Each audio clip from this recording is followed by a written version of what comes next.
If you are a wildlife lover, this is going to make you sad. It's really hurting. Namibia is going to kill hundreds of wild animals to feed its people.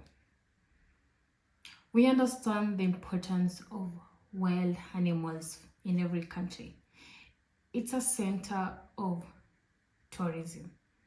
But unfortunately, for the case of Namibia, that's not going to be the case.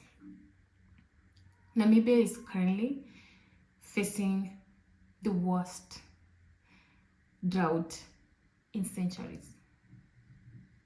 Remember, Namibia is always dry, but it has some areas that are productive.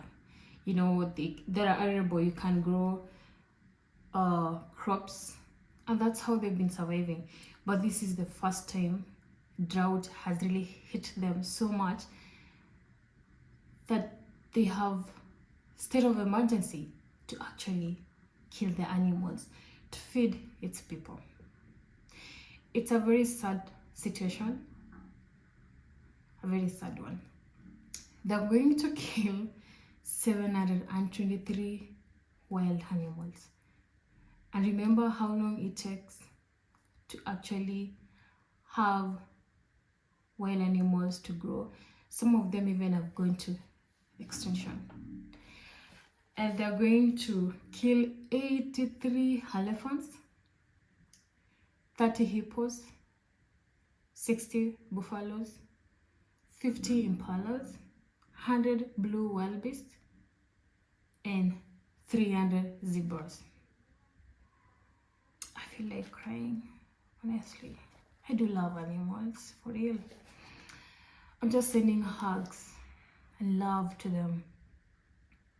This is the time that all the nations in Africa need to come together and rescue Namibia.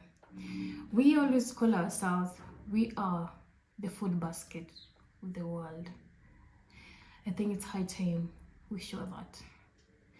And for sure, we can do this. It hurts. I really feel for them. I really do. Climate change is real. It's really real. It's real.